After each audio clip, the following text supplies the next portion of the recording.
Bismillahirrahmanirrahim. Assalamu alaikum wa rahmatullahi wa barakatuh. Let's begin. We were doing prayer according to Sunnah, and in that we covered a chapter called GHUSAL. But there's a few Q&A. We're going to cover that. What are the major ablution done, and some of the questions which are frequently asked. I compiled and make it clear. I hope this will make the things very clear. First, form the intention, and intention is formed in your heart. You don't have to verbally say anything. And what are the impurities? We have to see the first impurity, as I mentioned in that chapter, was janaba, that is, i.e., impurity following sexual discharge, and also menses or nifas, postmortem bleeding. So for that, wash the entire body with water once and make sure that the water reaches the roots of the hair and places it cannot reach easily, such as armpits and back of the knees. But how you have to do it? You have to start with the Bismillah and do the wudu. And then after that, I'm talking about washing the entire body and, make sure that water reaches the roots. And in that, we discuss about not opening the plaits, but doesn't mean that water shouldn't reach the roots, because you are doing the ghusl for removing the major impurity because of the following reasons. What Sheikh Ibn Uthaymeen rahmatullah alayhi said, the ghusl is valid, he gave the reference of Surah Al-Ma'idah, ayah number 6. And in that he clearly said, Allah did not mention anything apart from that. If a person washes his entire body once, that is true to say. What does it mean by that? After Bismillah and doing the wudu, then you have to wash the body, entire body, and especially don't forget, with your left hand you have to, clean your private part too. And as for the complete form, it is, following things we're going to discuss. As I mentioned, the first form is the intention is in your heart, and we are purifying oneself from major impurity, and that is janaba due to sexual discharge or menses or nifas, postmortem bleeding. First you have to do, and just making it clear, because especially you have ambiguity in your heart or mind, you won't be able to do it correctly. So listen it carefully. First you have to say Bismillah. Intention is in your heart, yes. Say Bismillah and wash hands 3 times. Then wash any dirt from the private part. And of course, this you're going to do with your left hand. Then do wudu. How you do wudu for prayer, the same way you do complete wudu. And if you want more detail, you can listen to that on YouTube and Facebook regarding wudu. The whole chapter has been discussed in detail. To pour water over the head 3 times. Once you have done this, the fourth step is pour water over the head 3 times and rub the hair so that the water reaches the roots of the hair.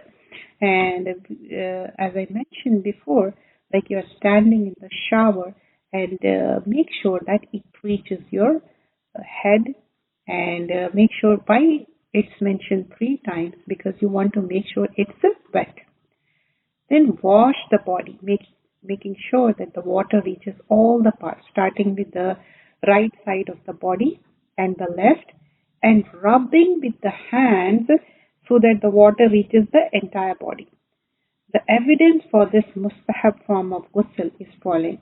It was narrated by Aisha radhiyallahu anha, said when Messenger of Allah sallallahu alaihi wasallam did ghusl for janaba, he would wash his hands, do wudu as for prayer, then he would wash himself, then he would run his finger through his hair. Then he thought that the water and reach his skin, would pour water over it, and head how many times? 3 times. Okay. Then he would wash the rest of his body. This was narrated by Bukhari and Muslim. And it was narrated that she said, when Messenger of Allah sallallahu alaihi wasallam did ghusl from janaba, he would call for something like a vessel used for, how the vessel will be taking water in the palm, and he started with the right side of his head, then the left, he took water in both palms and poured all over his body. But right now we have showers, and we can those who are pouring water in the vessels, they can do that way. And this also mentioned in Bukhari and Muslim. And one of the important ruling concerning this matter, ghusl for major impurity, takes place on wudu. So the person who has done ghusl, whether the complete of the acceptable form, does not have to repeat wudu. You have to remember, like once you said Bismillah and did the wudu and you didn't touch your private part again, that is enough. But what if you touched it? Then make sure you do the wudu again. In the end, say Bismillah and do the wudu again. That will be nice. And here, let's see the more Q&A. What comes out of women may be mainly muddy or irregular discharge, which is called moisture. Each of this has its own characteristics and rulings that apply with regard to this. First of all, it is a thin and yellow. This is the description that is narrated from Prophet ﷺ. The water of the man is thick and white, and the water of the woman is thin and yellow. This was narrated by Muslim. Let me repeat it again. First is the thin and yellow. This is the description narrated by Prophet ﷺ. The water of the man is thick and white. Okay? But water of the woman is thin and yellow, narrated by Muslim. And it may be white for some women. Okay? Depends. And the second thing, it smells like pollen, and the smell of pollen is similar to the smell of dove. You understand what I mean? The smell will be somewhat different, funny smell. There is a pleasure when it is coming, when it is emitted, and desire ceases immediately after it is emitted. So with the pleasure, then it's a must, you have to take the ghusl. And again, with regard to muddy, it is white and thin and is emitted when feeling desire, either when thinking or otherwise. Why I am clearing this more precisely, so that you don't have any doubt in that. Okay. With regard to moisture, this is the discharge that comes from the uterus, and it is clear, and a woman may not notice it. Women vary in the amount they emit. With regard to the difference, with regard to ruling between these three things, mainly, muddy and moisture. Money is tahir, pure, okay? And it is not essentially to wash it from one's clothes. But one must do ghusl after it is emitted, whether that happened when was asleep or awake, whether it was due to, intercourse, an erotic dream or anything else. You understand that white discharge will come during the husband-wife relationship or erotic dream. And after that you have that discharge, it's must mandatory, you have to take the ghusl. Madi is najis, impure, and must be washed off if it gets onto the body. And as for clothes, if madi gets onto them, it is sufficient to purify them by sprinkling them with water. The emission of madi invalidates wudu. If madi, it invalidates wudu, but it's not essential to do ghusl after it is emitted. As for the moisture, note it down this thing, it is tahir, okay, and it's need not to be washed off, and clothes need to be washed off if it get onto them, but it invalidates wudu unless it is continuous, in which case a woman should do wudu for every prayer. Every prayer a woman has to do that, and after the time for it begins, after which it will not matter if there is any moisture. Let me repeat again, because I think still some people are in confusion. Money is tahir, okay, and pure, and it is not essential to wash it from one's clothes. But one must do ghusl after it is emitted. How it was emitted? Just like that, not. If it is emitted in sleep with the desire, you remember that dream or something and you see that, then only. If it's just discharge without any dream or without any feeling, that's okay. But with the feelings, you have to wash and do the ghusl. And of course, with the intercourse, you have to. Madi. Madi is najis, impure, and must be washed off. It gets onto the body. As for clothes, muddy gets onto them. It is sufficient to purify by sprinkling them with water. If you clean with the water, it goes off. And the emission of muddy invalidates wudu. You know that, right? But it is not essential to do ghusl after it is emitted. That will be thick, okay? And sometimes it happens to women like accidentally or habitually, but it doesn't mean that she has to do ghusl. I hope I can make this thing clear. Usually, after having relationships, sometimes, it comes out without any, reason or something. But that's okay. You have to wash that part and you have to do the fresh wudu. As for the moisture, it is tahir and it need not to be washed off, and clothes need not to be washed if it's gets onto them, but it invalidates wudu. The moisture, you feel that, wet thingy, and sometimes some women, they have this problem and they use light napkins too. That thing I'm talking about. But it invalidates wudu. Yes, it invalidates wudu. You have to remember that. Unless it is continuous, in which case a woman should do wudu for every prayer.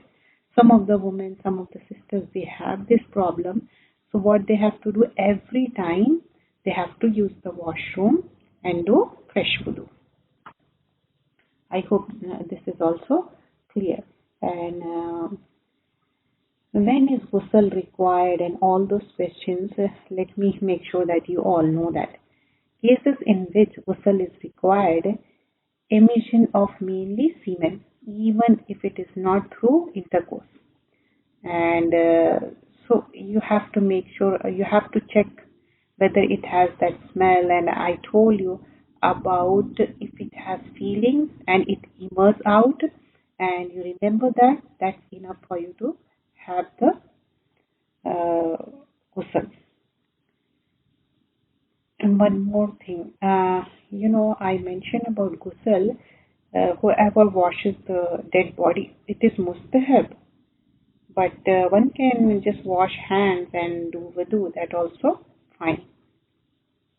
Because you wash the deceased, and if you do ghusl, that is good for you. Whoever washes the dead, let him do ghusl. Whoever carries him, let him do wudu. That is mentioned and narrated by Abu Dawud and Tirmidhi. Some of its isnads are Hasan and some are Sahih according to the condition of Muslim. Ibn al-Qayyim rahmatullah said that is Sunan. Depends, sometimes you don't have the opportunity to take the shower. You are coming from work and you have to go back, or everywhere it's not, washrooms are there and you can able to, take the ghusl, and that is the time for the salah, and salah is obligatory. You can't miss that. And that's the thing you have to make sure. But there are so many problems regarding nifas and other things. So it is like, Sheikh Ibn bin Baz was asked, is it permissible for a woman in nifas to pray, fast and do Hajj before 40 days? If she becomes pure, if the bleeding stops, okay? He replied, yes, it is permissible for her to fast, pray and do Hajj and also Umrah. And it is permissible for her husband to have intercourse with her because now she is clean, she is tahir within 40 days. Sometimes it happens, after 20 days, 25 days, once woman is clean. She is she should take the bath, how we discussed in the starting, and then she can carry all these things. If she becomes pure after 20 days, she should do ghusl and pray, fast, she's permissible to have relationship with the husband. But some of the ulama says it's forbidden. But there has been ijtihad regarding that, and it was said if one is clean and pure, then they can do the following things. You don't have to wait for the old time, because previously in olden days they don't have that much knowledge though, and they were doing that. But now we know the clear things have been mentioned, so one has to adopt that. And also we discuss in detail what are the things, regarding the An-Nawawi said, hadith means is the obligatory of ghusl does not depend on emission of many, mainly rather when the, how the things like men discharge and women discharge, especially talking about the intercourse relationship. But here, when you get the feelings, both had the discharge with the pleasure, then also you have to take the ghusl. You understand? Men and women, they were about to do, but they didn't do it. Something happened, and they didn't do it. Okay, whatever the reason must be. But she also had the liquid came, and also men has the liquid came out. So it means that is because it's with the pleasure. So you have to take the ghusl. And sometimes it happens like you are watching something and you get that discharge. Even you are not married yet, but it happens. You have to give this knowledge to our youngsters. Like whether they are 11, 12, doesn't matter. They should know what they have to do. So let me repeat. Once they are in the major impurity, it can be discharged with the feelings, or it can be wet dreams in the night, or it can be anything. But you have to make sure whether it's watery, or it is like white thick one, or yellowish. Sometimes yellowish comes because that is a sign of period is going to come. And you have to notice if your period is very close by, the date is very close, it's an indication. So when you see red discharge, then you're going to stop praying and stop your all the things like fasting or even the other things. But if you see just the brownish one, no, that's not the thing. When you see red, that is the thing, you have to stop praying. If it's your date is very close by and you are sure that is a period. And some women, they see a clot that is red clot. I'm not talking about the muddy thing. Red clot. Make sure that it's a red. Okay? And you feel that feeling like near the abdomen. And some people, they have nausea. Some people, every person person to person, it varies. It means that's a period, you have to stop it. Even though for 3 days you are just spotting, and 4th day the heavy bleeding starts and it continues till the 8th day. When you clean yourself, you had the shower, as I mentioned before, how you should do it, saying Bismillah and all the things. And after that, again you saw reddish. Okay, notice that you saw reddish. Then stop praying. Stop all the activities.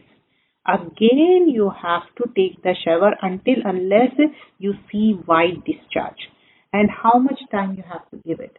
8 to 10 days.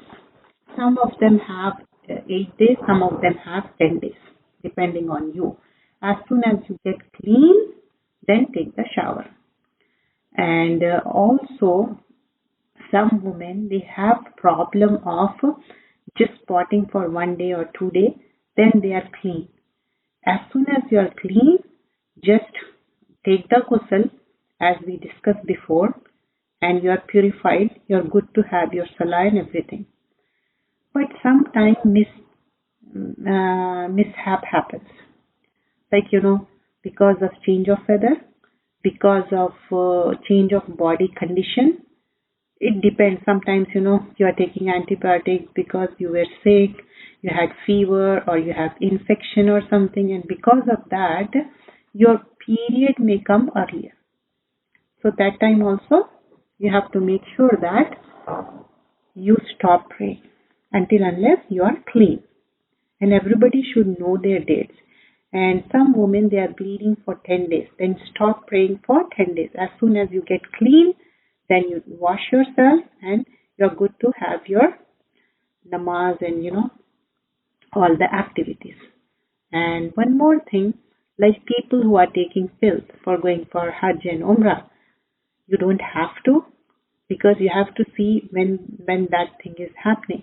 Because except few things, rest of the things, all the ibadas are accepted. You can't pray, and they don't allow you to enter to haram, whether in Makkah or Medina. But don't disturb your cycle. Better not to disturb your cycle, because some people, if they take those pills, it affects them a lot, and they literally feel nauseous, and they were not able to do the Umrah the way they want to do it. You have to calculate the days, and depends how you can manage it.